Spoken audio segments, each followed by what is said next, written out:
दिल्ली के कथित शराब घोटाले में सीबीआई के छापे और एफआईआर के बाद बीजेपी और आम आदमी पार्टी में जुबानी जंग रुकने का नाम नहीं ले रहा है। आज आम आदमी पार्टी ने एक और खुलासा करते हुए कहा कि बीजेपी उनके विधायकों को 5 करोड़ रुपए का ऑफर दे रही है कि वो आम आदमी पार्टी छोड़ दें और बीजेपी में शामिल हो जाएं। इससे पहले मनीष सिसोदिया ने भी ये आरोप लगाया था कि बीजेपी ने उन्हें ऑफर दिया था कि वो आम आदमी पार्टी को छोड़ दें और दिल्ली में वो उनकी सरकार बनवा देंगे। हालांकि इस आरोप प्रत्यारोप के बीच बीजेपी भी सामने आई। लगातार मनीष सिसोदिया से ये मांग की जा रही है कि मनीष सिसोदिया को अपने पद से इस्तीफा देकर ये बताना चाहिए कि ये घोटाला करके जो पैसा मिला वो आखिर किसके पास है। मनीष सिसोदिया के पास है, यानी किंगपिन शब्द का इस्तेमाल यहाँ अरविंद केजरीवाल के लिए लगातार बीजेपी कर रही है। लिहाजा जुबानी जंग जारी है। किस स्तर तक जाएगी इसके लिए हमें थोड़ा इंतजार करना पड़ेगा। हैदराबाद में पैगंबर मोहम्मद पर विवादित बयान देने वाले मामले पर तेलंगाना से बीजेपी विधायक टी राजा को पुलिस ने गिरफ्तार कर लिया है। दरअसल एक विवादित बयान के बाद पूरे हैदराबाद तेलंगाना में विरोध प्रदर्शन हुआ। प्रदर्शन इतना ज़्यादा था कि इस तरीके के नारे लगे जो हैरान करने वाले थे। सर तन से जुदा इस तरीके के बयान आने लगे, इस तरीके के प्रदर्शन होने लगे। यहाँ तक कि ये कहा जाने लगा कि भावनाओं को आहत किया है, जिसके बाद पुलिस ने मामले की संजीदगी को देखते हुए 2 धाराओं के तहत मामले को दर्ज किया। उसके बाद तेलंगाना से बीजेपी के विधायक टी राजा को गिरफ्तार किया गया। हालांकि ये विवाद पुराना था। जिस तरीके से बताया गया कि एक यूट्यूब वीडियो में एक बयान टी राजा ने दिया था जिसमें ये कहा गया था कि मुनव्वर फारूकी जो एक कॉमेडियन है वो हैदराबाद में शो करना चाहते हैं और उनके शो को यहाँ नहीं होने दिया जाएगा। इस तरीके का बयान टी राजा ने दिया था। मोक्षधाम गया के विष्णुपद मंदिर में कल मुख्यमंत्री नीतीश कुमार पूजा करने गए थे और इनके साथ गए थे गया के प्रभारी और बिहार सरकार के सूचना एवं प्रौद्योगिकी मंत्री मोहम्मद इस्माइल मंसूरी। दरअसल मंत्री के जाने के बाद ये विवाद शुरू हो गया है। सदियों से यह परंपरा चली आ रही है कि इस विष्णुपद मंदिर में गैर हिंदू प्रवेश वर्जित है, लेकिन मुख्यमंत्री के साथ मंत्री के जाने के बाद गया के पंडा समाज ने काफ़ी नाराजगी जताई है। जब मुख्यमंत्री वहां पहुंचे थे तो उनके साथ बिहार सरकार के मुख्य सचिव आमिर सुबहानी भी थे, लेकिन उन्हें इस बात का पता था कि इस मंदिर में गैर हिंदू प्रवेश वर्जित है, इसलिए वो तो बाहर रह गए। लेकिन मंत्री जी खुद को नहीं रोके और गर्भगृह में चले गए और वहाँ की तस्वीरें वायरल हो गई। लेकिन जैसे ही तस्वीरें जब वायरल हुई उसके बाद पंडा समाज ने काफ़ी नाराज़गी जताई। लेकिन अब इस मामले को लेकर राजनीति भी तेज हो गई है। हम के प्रवक्ता रानी रिजवान ने इसे गैर सांप्रदायिक सोच बताया कि आज के दौर में सभी को पूजा करने का हक है, लेकिन इस मामले को लेकर अब गया का पंडा समाज भी मुखर हो गया है और इस पूरे मामले को लेकर नाराजगी जता रहा है। गया से सादात और कैमरामैन सनी के साथ अमिताभ ओझा, पटना न्यूज़ 24। कर्नाटक में श्रीराम सेना के प्रमुख प्रमोद मुतालिक के एक आपत्तिजनक बयान ने काफी तूल पकड़ लिया है, जिसमें यह बात कही गई है बयान में कि अगर वीर सावरकर के पोस्टर को किसी ने हाथ लगाया तो उसके हाथ काट दिए जाएंगे। यह बयान आते ही पूरी तरीके से इस पर सरगर्मी से चर्चा बढ़ गई है। आरोप प्रत्यारोप तेज हो गए हैं और इस पर काफी बवाल कर्नाटक में मचा हुआ है। इस मामले में प्रदेश बीजेपी इकाई की तरफ से प्रतिक्रिया आई है। उसमें कहा गया है कि पंडालों में वीर सावरकर के पोस्टर लगाने का काम पंडाल कमेटियों ने तय किया है और ये आंदोलन सिर्फ बीजेपी का नहीं बल्कि पूरे हिंदुओं का है। कैमरामैन अजय सिंह के साथ प्रशांत देव, न्यूज़ 24। सुप्रीम कोर्ट ने राजनीतिक दलों द्वारा चुनाव के दौरान मुफ्त की घोषणाएं यानी फ्रीबीज पर नियंत्रण के लिए चुनाव आयोग को अतिरिक्त शक्तियां देने से इनकार किया है। लेकिन कोर्ट ने यह भी कहा है कि यह एक जटिल मुद्दा है और इस पर चर्चा की जाने की जरूरत है। मुख्य न्यायाधीश ने सुनवाई के दौरान कहा कि फ्रीबीज रोकने के लिए अदालत के पास आदेश जारी करने की शक्ति तो है, लेकिन कल को कोई सरकार किसी योजना के लोक कल्याणकारी होने का दावा करते हुए अदालत आ सकती है। ऐसे में यह बहस खड़ी होगी कि आखिर न्यायपालिका को क्यों हस्तक्षेप करना चाहिए। सुनवाई के दौरान मुख्य न्यायाधीश ने यह भी कहा कि केवल चुनाव के दौरान ही नहीं, उसके बाद भी फ्रीबीज की घोषणा एक मुद्दा है। मुख्य न्यायाधीश ने यह भी कहा कि फ्रीबीज के मामले में बीजेपी सहित सभी पार्टियां एक जैसी हैं। हालांकि सुप्रीम कोर्ट में डीएमके और आम आदमी पार्टी फ्रीबीज के पक्ष में अर्जी दी है। सुप्रीम कोर्ट फ्रीबीज के नियंत्रण के लिए कमेटी बनाने पर विचार कर रहा है। कल एक बार फिर इस मामले में सुनवाई होगी। कैमरामैन कालीकांत के साथ प्रभाकर मिश्रा, न्यूज़ 24, दिल्ली। बिल्किस बानो मामले में तमाम दोषियों की रिहाई के बाद जहां एक तरफ दाहोद के रणदीकपुर में अजीब सा सन्नाटा पसरा हुआ है, वहीं इस मामले में रिहा किए हुए तमाम 11 दोषी सोशल मीडिया और समाचार माध्यमों में हुई शीशा लेदर के बाद भूगर्भ में चले गए हैं। कोई भी दिखाई नहीं दे रहा है। वहीं बिल्किस बानो के घर के आसपास डर का माहौल है। वहां के इमाम के मुताबिक यहां बसने वाले 100 परिवारों में से अब सिर्फ 15-16 परिवार ही यहां पर रह रहे हैं, क्योंकि सभी को डर सता रहा है। वहीं इस मामले में कई बार शिकायत करने वाले अब्दुल रजाक मंसूरी, जो पेशे से पत्रकार भी हैं, उनका भी कहना है कि इन्होंने अपनी सजा के दौरान भी बहुत ज़्यादा लाभ उठाए हैं। पैरोल पर कई दिनों की छुट्टियां गुजारी हैं, अपने बिजनेस को आगे बढ़ाया है, घर की मरम्मत की है, बेटों की शादियां की हैं। इस तरह की कई शिकायत की उन्होंने चिट्ठियां होम मिनिस्टर से लेकर कलेक्टर और जेल सुप्रिंटेंडेंट को लिखी थी, और वो भी अब कह रहे हैं कि इन तमाम दोषियों की रिहाई को वो मंजूर नहीं करेंगे और इसके खिलाफ लड़ाई लड़ेंगे। वहीं इस मामले में बिल्किस बानो और उसके पति याकूब भी फिलहाल भूगर्भ में चले गए हैं, क्योंकि उनके अंदर भी डर का माहौल है। कैमरामैन प्रतेश के साथ भूपेंद्र सिंह, न्यूज़ 24। भारत जोड़ो यात्रा का लोगो, टैगलाइन और पैम्पलेट आज लॉन्च किया गया। 24 अकबर रोड पर इस यात्रा के कोऑर्डिनेटर दिग्विजय सिंह और जयराम रमेश ने लॉन्च किया। इस यात्रा का मकसद एक तेरा कदम एक मेरा कदम, मिल जाए तो जुड़ जाए वतन। रजिस्टर करने के बाद कांग्रेस पार्टी की तरफ से सभी लोगों को रिस्पांस दिया जाएगा जो इस यात्रा से जुड़ना चाहते हैं। कन्याकुमारी से कश्मीर तक की ये यात्रा करीब 3500 किलोमीटर तक की होगी। करीब 2 केंद्र शासित प्रदेश और 12 राज्यों से गुजरने वाले इस यात्रा की अगुवाई कांग्रेस पार्टी के पूर्व अध्यक्ष राहुल गांधी करेंगे। मुख्य तौर पर ये यात्रा केरल, कर्नाटक, तेलंगाना से लेकर कई राज्यों से होकर गुजरेगी और कांग्रेस पार्टी का मकसद है इस यात्रा के जरिए जो आम लोग हैं उनसे पार्टी को किस तरीके से जोड़ा जाए। कांग्रेस पार्टी इसे बड़ी सफलता के रूप में देखती है, क्योंकि अन्ना हजारे आंदोलन में इन सिविल सोसाइटी के लोगों की महत्वपूर्ण भूमिका थी और अब 2024 के लोकसभा चुनाव को ध्यान में रखते हुए इस भारत जोड़ो यात्रा को देखा जा रहा है। कैमरा पर्सन धीरज ठाकुर के साथ Raman Kumar, Delhi, news 24। Homi Bhabha cancer and research hospital बनकर तैयार हो चुका है। कल प्रधानमंत्री नरेंद्र मोदी इसको राष्ट्र को समर्पित कर देंगे, क्योंकि 300 बेड का ये हॉस्पिटल 50 एकड़ में फैला हुआ है और ये 2013 में बनना शुरू हुआ था और पूरी तरह बनकर तैयार हो चुका है। और इसी में कैंसर के मरीजों की ओपीडी जैसी सुविधाएं हैं, रेडियोलॉजी यहाँ पे है, रेडियोथेरेपी यहाँ पे होगी मरीजों की, और वहीं पर काफ़ी सस्ता इलाज यहाँ पे होगा। और पूरा का पूरा अब आप देख सकते हैं कि सुरक्षा के चाक चौबंद प्रबंध कर दिए गए हैं और हजारों की तादाद में सुरक्षाकर्मी यहाँ पे तैनात कर दिए गए हैं। और कल प्रधानमंत्री नरेंद्र मोदी के साथ साथ पंजाब के मुख्यमंत्री भगवंत मान और कई गणमान्य व्यक्ति यहाँ पे उपस्थित भी होंगे। पश्चिम बंगाल के हावड़ा जिले से कांग्रेस के 3 झारखंड के विधायक के पास से 50 लाख रुपए नकदी बरामद हुई थी। 30 जुलाई को ये विधायक बंगाल से झारखंड जा रहे थे, तभी पाचला में इनकी गिरफ्तारी हुई थी और सही जवाब पैसे के बारे में नहीं देने के वजह से इनको जेल हिरासत में भेज दिया गया था। 24 दिन के बाद इन विधायकों की जेल से रिहाई हुई है और इनका साफ तौर पे कहना है कि ये 50 लाख रुपया झारखंड में 9 तारीख को वहां पे कार्यक्रम था, जिसके वजह से कोलकाता में साड़ी और फुटबॉल खरीदने आए थे। तो कह सकते हैं कि इन विधायकों की रिहाई हुई है करीबन 24 दिन के बाद। इरफान अंसारी को पहले रिहा किया गया था और राजेश कच्छप, नमन विश्लभ की रिहाई हुई है और इसके बाद इनको साफ तौर पे तीनों कांग्रेसी विधायकों का कहना है कि ये पश्चिम बंगाल के मुख्यमंत्री ममता बनर्जी से मिलेंगे। मुख्यमंत्री ममता बनर्जी से मिलने जा रहे हैं और साफ तौर पे इनका कहना है कि मुख्यमंत्री ममता बनर्जी को जाके बताएंगे कि इन पे गलत आरोप लगाया गया था, जिसके वजह से इनको फंसाया जा रहा है। कैमरामैन विनोद के साथ मनोज पांडे, न्यूज़ 24, कोलकाता। बीएमसी चुनाव से पहले महाराष्ट्र में हिंदू मुसलमान पर घमासान बढ़ने के आसार हैं।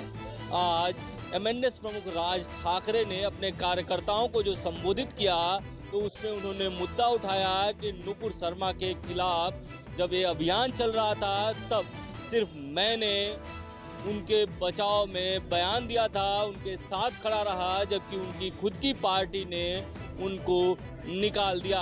कहीं न कहीं राज ठाकरे ने अपने कार्यकर्ताओं को समझाया कि आप ये लोगों को बताइए कि हम जो भी अभियान चलाते हैं उसको पूरा करते हैं, क्योंकि ऐसा बार बार जो विपक्षी पार्टियां हैं ये आरोप लगाती हैं कि राज ठाकरे जो भी आंदोलन लेते हैं उसको पूरा नहीं करते और यही कारण है कि राज ठाकरे अपने कार्यकर्ताओं को समझा रहे हैं कि आप ये बातें जनता तक पहुंचाएं। जवान दिलीप आवरे के साथ इंद्रजीत सिंह, न्यूज़ 24 मुंबई। 24 और 25 अगस्त को विधानसभा का विशेष सत्र बुलाया गया है और इसको लेकर बिहार की सभी प्रमुख पार्टियां अपनी अगली रणनीति में जुट गई है।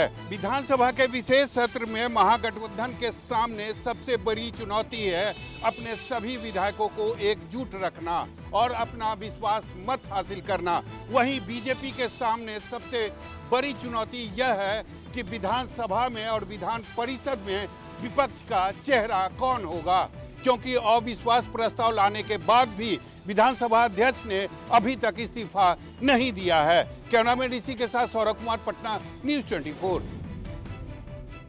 माफिया अतीक अहमद के बड़े बेटे उमर अहमद ने आज लखनऊ की सीबीआई कोर्ट में सरेंडर कर दिया। बता दें कि पूरा मामला 28 दिसंबर 2018 का है। लखनऊ के कृष्णानगर थाने में आलमबाग निवासी रियल एस्टेट के कारोबारी मोहित जायसवाल ने रिपोर्ट दर्ज कराई थी कि देवरिया जेल में बंद बाहुबली अतीक अहमद ने अपने गुर्गों से गोमती नगर ऑफिस से उसका अपहरण करा लिया था। इसके बाद उसे असलहे के दम पर देवरिया जेल ले जाया गया। आरोप है कि जेल में ही अतीक अहमद ने उसे सादे कागज पर साइन करने को कहा।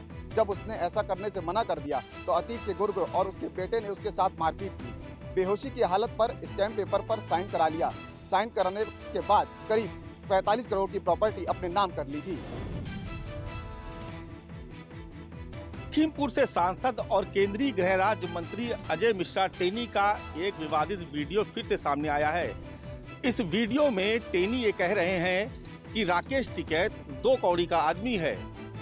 इस वीडियो के सामने आने के बाद संयुक्त किसान मोर्चा और अजय मिश्रा टेनी के बीच विवाद फिर से बढ़ गया है। इस पर राकेश टिकैत ने अपनी प्रतिक्रिया भी जारी की है। अजय मिश्रा के बयान पर प्रतिक्रिया देते हुए किसान नेता राकेश टिकैत ने कहा है कि उनका बेटा 1 साल से जेल में है, इसलिए उनका गुस्सा बेकाबू हो गया है।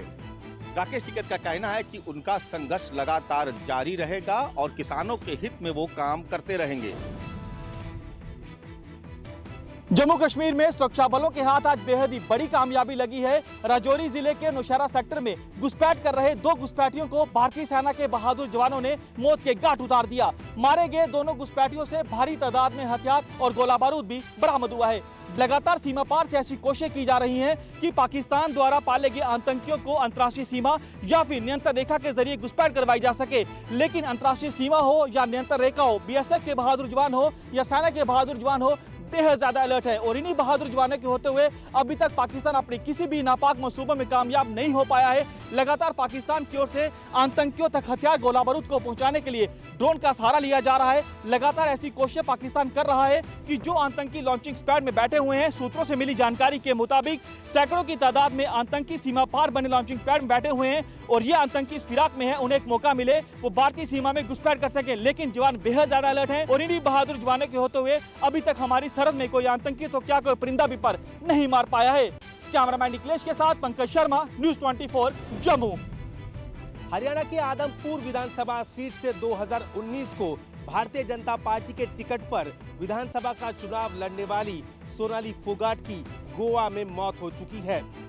पुलिस ने बताया है कि प्राथमिक जानकारी जो उनको हासिल हुई है उसके मुताबिक सोनाली फोगाट की मौत दिल का दौरा पड़ने से हुई। आज जब सुबह सोनाली ने अपने होटल का रूम का जो दरवाजा है वो दरवाजा नहीं खोला तो उसकी जानकारी होटल वालों ने पुलिस को दी और जब पुलिस अंदर दाखिल हुई तब सोनाली का वहां पर शव पाया गया। फिलहाल पुलिस का ये कहना है कि जब तक पोस्टमार्टम की रिपोर्ट नहीं आती तब तक पुलिस किसी भी जांच पर या निर्णय पर नहीं पहुंच सकती। लेकिन गोवा पुलिस हर बारीक तरीके से वहां पर जांच कर रही है, हर पहलू पर वो वहां पर जांच कर रही है। कैमरामैन अंचल सिंह के साथ विनोद जगदाले, न्यूज़ 24 गोवा। यूपी के मुख्यमंत्री योगी आदित्यनाथ ने उत्तर प्रदेश के सरकारी विभागों में काम करने वाले ओबीसी कैटेगरी के कर्मचारियों का ब्यौरा तलब किया है, जिसमें ग्रुप ए से लेकर ग्रुप डी तक कुल पद और उसमें काम करने वाले कर्मचारियों की पूरी डिटेल भी मांगी गई है। दरअसल मुख्यमंत्री योगी आदित्यनाथ ने ये भी स्पष्ट किया है कि भर्ती के दौरान ओबीसी का प्रतिशत कितना रहा, इस बात की भी जानकारी देनी होगी। साथ ही ये भी बताना होगा कि भर्ती के दौरान ओबीसी का कोटा पूरा किया गया या नहीं। कैमरा पर्सन धर्मेंद्र साहू के साथ अशोक तिवारी, लखनऊ, न्यूज़ 24। मुंबई में हुए गोविंदा के मौत का मामला राज्य के राजनीतिक गलियारों में भी गूंजा। बीती रात शिवसेना के कार्यकर्ता संदेश दलवी के परिवार से मिलने के लिए नानोडी अस्पताल पहुंचे, जहां पे इलाज के दौरान संदेश दलवी ने अपना दम तोड़ दिया। तो वहीं अजित पवार भी उस पूरे मामले में काफी आक्रामक दिखाई दिए। अजित पवार ने राज्य सरकार से अपील की कि जल्द से जल्द संदेश दलवी के परिवार की मदद करनी चाहिए। इस अपील के बाद सीएम एकनाथ शिंदे ने संदेश दलवी के परिवार के लिए 10 लाख रुपए के मुआवजे का ऐलान किया। बता दें कि कुर्ला निवासी 24 वर्षीय संदेश दलवी विलेपार्ले स्थित शिव शंभू गोविंदा पथक का हिस्सा थे। शुक्रवार के दिन पूरे शहर में दही हांडी का प्रतियोगिता काफी हर्ष उल्लास के साथ मनाया गया। संदेश दलवी भी अपने घर से इसी प्रतियोगिता में हिस्सा लेने के लिए पहुंचे थे अपने पथक के साथ, लेकिन प्रतियोगिता के दौरान 7वें मंजिल पर ह्यूमन पिरामिड बनाने के दौरान 7वें मंजिल पर वो खड़े थे। 7वें मंजिल से वो गिर गए थर बनाने के दौरान, जिसके चलते वो सीधे फर्श पर जा टकरा गए। इसके चलते उनके सिर और गर्दन में काफ़ी गहरी चोट लग गई। इलाज के लिए उन्हें अस्पताल में भर्ती कराया गया, लेकिन सोमवार के दिन उन्होंने इलाज के दौरान अपना दम तोड़ दिया। संदेश दलवी की मौत राज्य में दही हंडी प्रतियोगिता के दौरान पहली मौत हुई है। कैमरा पर्सन अखिलेश सिंह ठाकुर के साथ अंकुश जायसवाल, न्यूज़ 24 मुंबई। राजस्थान के हड़ौती संभाग में बाढ़ और बारिश का कहर मचा हुआ है। यहाँ पर मौसम विभाग ने भारी से भारी बारिश की चेतावनी दी है और पिछले 2 दिनों से लगातार बिना रुके यहाँ पर बारिश हो रही है, जिसके चलते कई गांव टापू में तब्दील हो चुके हैं। हालांकि प्रशासन और एसडीआरएफ की टीम लगातार लोगों को सुरक्षित जगह पर पहुंचाने की कोशिश कर रही है, लेकिन लोग जो हैं इसी तरह से यहाँ पर सुरक्षित एसडीआरएफ की बोट में बाहर निकलने की कोशिश कर रहे हैं, क्योंकि ये नज़ारा बता रहा है कि किस कदर ये लोग पानी में लगातार 24 घंटे से ज़्यादा वक्त से फंसे हुए थे और किस तरह से इन्हें प्रशासन की देर से सहायता मिली। ऐसे में जल्दी से जल्दी ये लोग सुरक्षित जगह पे पहुंचना चाहते हैं। सबसे बड़ी बात है कि ये चंबल नदी का जलस्तर लगातार बढ़ता जा रहा है और इस चंबल नदी के जलस्तर के बढ़ने के चलते गाँव में अब पानी आने लगा है। हालांकि संसाधन उतने नहीं है कि इन्हें तत्काल सहायता पहुंचाकर इन लोगों को सुरक्षित जगह पे पहुंचाया जाए। जैसे बोट अब इनको यहां से लेके जा रही है और सुरक्षित जगह पे पहुंचाएगी, लेकिन ये बोट जब तक यहां नहीं आएगी इन लोगों को इसी तरह से बारिश के बीच में इंतजार करना पड़ेगा सुरक्षित जगह पे जाने के लिए। कैमरामैन बलबीर सिंह राठौड़ के साथ श्रीवत्सन, कोटा, न्यूज़ 24। लगातार बारिश के चलते नदियां उफान पर हैं मध्य प्रदेश में, और यही वजह है कि भोपाल जो कि राजधानी है, यहाँ से जो रास्ते हैं वो तकरीबन बंद हो चुके हैं। ये देखिए, आपको तस्वीर दिखाता हूँ भोपाल के से जो विदिशा का नेशनल हाईवे 146 नेशनल हाईवे की तस्वीर आप देखेंगे। देखिए किस तेजी से यहाँ पर आप बेतवा नदी का उफान देख सकते हैं। इन लहरों को देखिए जो कि बीच सड़क से होते हुए गुजर रही हैं और दूर तक जहाँ तक आपकी नजर जाएगी वहाँ तक आपको रास्ता बंद ही नजर आएगा। दरअसल ये बस व्यस्ततम रास्ता है। इसी रास्ते से भोपाल, रायसेन, विदिशा होते हुए यहाँ से सागर और लंबा रास्ता ये हाईवे तय करता है जो कि झांसी तक पहुँचता है। लेकिन आप देखेंगे तो तस्वीरों में कि यहाँ पर इस रास्ते को बंद कर दिया गया है कि ये बड़ा खतरनाक जो है बहाव यहाँ पर देखा जा रहा है। यही वजह है कि पुलिस यहाँ पर मौजूद है ताकि लोगों को यहाँ से जाने से रोका जा सके और आसपास के इलाकों में भी एहतियातन यहाँ पर जाने के लिए मनाही की गई है और पुलिस यहाँ कोशिश कर रही है कि यहाँ से ना निकले। जिस बारिश के पानी की जद जो कि नदी बहती है बेतवा नदी, उसकी जद में आ चुका है और फिलहाल इस रास्ते को बंद कर दिया है। कैमरा पर्सन कमलेश व्यास के साथ विपिन श्रीवास्तव, रायसेन, न्यूज़ 24। पंजाब की राजनीति में घोटालों की आहट को लेकर लगातार ही जो चर्चाएं चल रही थी कि फूड सप्लाई विभाग के ट्रांसपोर्टेशन घोटाले को लेकर कोई बड़ी कार्रवाई होने जा रही है और वहीं पर हुआ भी वैसा ही। कल जिस तरह से पंजाब प्रदेश कांग्रेस के नेताओं ने पंजाब विजिलेंस के दफ्तर के बाहर धरना प्रदर्शन किया और पूरी तरह चैलेंज कर दिया कि हमें गिरफ्तार कर लिया जाए, तो उसके बाद विजिलेंस हरकत में आती है और पंजाब के पूर्व फूड सप्लाई विभाग के मंत्री भारत भूषण आशू को बेशक मोहाली में गिरफ्तार नहीं किया जाता बल्कि लुधियाना के एक सैलून से गिरफ्तार कर लिया जाता है और काफ़ी देर रात तक हंगामा की स्थिति भी रहती है। और वहीं पर आज भारत भूषण आशू को कोर्ट में पेश किया गया जहां पर उसका पुलिस रिमांड ले लिया गया। क्या होता है टोमेटो फ्लू? क्या ये एक नई बीमारी है? क्या इसकी शुरुआत भारत से हो रही है? ये तमाम सवाल इसलिए उठ रहे हैं क्योंकि 17 अगस्त को लैंसेट जर्नल में एक आर्टिकल प्रकाशित हुआ था जिसमें ये कहा गया कि टोमेटो फ्लू एक नई बीमारी है और इसकी वजह से 80 से ज़्यादा मरीज चपेट में आ चुके हैं। केरल के 5 साल से कम उम्र के बच्चों में ये बीमारी पाई गई। इस बीमारी में बच्चों को बुखार के साथ साथ लाल चकत्ते यानी रैशेज और लाल दाने निकलते हैं जो कुछ टमाटर जैसे होते हैं। आमतौर पर ये बीमारी ऐसे बच्चों में देखी जा रही है जिन्हें हाल ही में डेंगू या चिकनगुनिया हुआ हो और उससे रिकवर हो रहे हो। इस बीमारी में बुखार के साथ साथ थकान, लाल दाने, जोड़ों में दर्द हो सकता है। जर्नल की रिपोर्ट के मुताबिक टोमेटो फ्लू का पहला मामला 6 मई को केरल के कोल्लम में मिला और 3 महीने में इस बीमारी ने 82 बच्चों को अपनी चपेट में ले लिया। हालांकि इस बीमारी को देखा जाए तो ये कोरोना वायरस की तरह तेजी से तो नहीं फैलता, ना ही मंकी पॉक्स की तरह खतरनाक है, लेकिन ऐसे में जिन बच्चों में ये सिम्टम्स दिख रहे हैं उन बच्चों में थकान दिख रही है, इसलिए आराम ज़्यादा कराने और फ्लूइड ज़्यादा देने की ज़रूरत पड़ती है और इसीलिए जो अभी राज्य सरकार हैं वो इसको लेकर अलर्ट दिखाई पड़ रहे हैं। कैमरा पर्सन संजय राउत के साथ पल्लवी झा, दिल्ली, न्यूज़ 24। 27 अगस्त से दुबई में खेले जाने वाले एशिया कप क्रिकेट टूर्नामेंट के लिए टीम इंडिया दुबई पहुंच गई है। हालांकि एशिया कप से पहले ही टीम इंडिया को एक बड़ा झटका भी लगा है। टीम इंडिया के head coach Rahul Dravid corona positive पाए गए हैं और इसी के चलते वो टीम इंडिया के खिलाड़ियों के साथ मुंबई से यूएई के लिए रवाना नहीं हो पाए। टीम इंडिया को अपना पहला मैच 28 अगस्त को पाकिस्तान के खिलाफ खेलना है। एक तरफ एशिया कप के लिए भारत और पाकिस्तान के बीच होने वाले मुकाबले को लेकर माहौल गरमाने लगा है, वहीं टूर्नामेंट में 28 अगस्त को खेले जाने वाले अपने शुरुआती मैच से पहले ही टीम इंडिया को बड़ा झटका लगा है।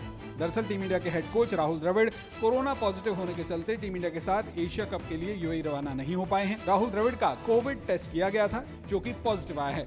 हालांकि अभी तक ये तय नहीं हो पाया है कि राहुल द्रविड़ ठीक होने के बाद एशिया कप में टीम इंडिया के साथ जुड़ेंगे या नहीं, लेकिन ऐसा माना जा रहा है जिम्बाब्वे दौरे पर राहुल द्रविड़ की गैर मौजूदगी में टीम इंडिया के कोच पद की जिम्मेदारी संभालने वाले वीवीएस लक्ष्मण को एशिया कप में ये जिम्मेदारी सौंपी जा सकती है।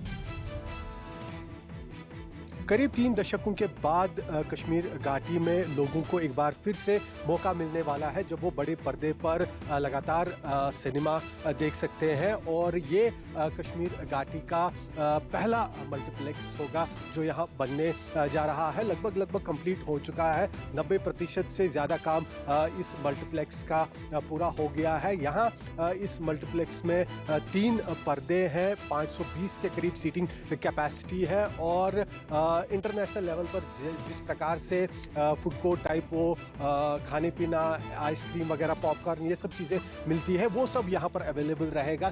इस मल्टीप्लेक्स का यहाँ पर आना दोबारा से सिनेमा की एक तरह से शुरुआत होगी पूरी कश्मीर घाटी में। और जिस प्रकार से लगातार पिछले 3 दशकों के दौरान हमने देखा कि बिगड़े हालात के बाद कई बार सरकार की तरफ से भी कोशिशें की गई कि बॉलीवुड को वापस कश्मीर की तरफ लाया जाए। कुछ फिल्मों की शूटिंग भी इस दौरान यहाँ पर हुई, लेकिन जब सिनेमा मल्टीप्लेक्स की शुरुआत यहाँ पर अब हो रही है तो ऐसे में उम्मीद की जा सकती है कि न केवल अब कश्मीर घाटी के लोग दोबारा से बड़े पर्दे पर सिनेमा देख सकते हैं बल्कि बॉलीवुड की भी वापसी कश्मीर घाटी में इसके चलते आसान हो जाएगी।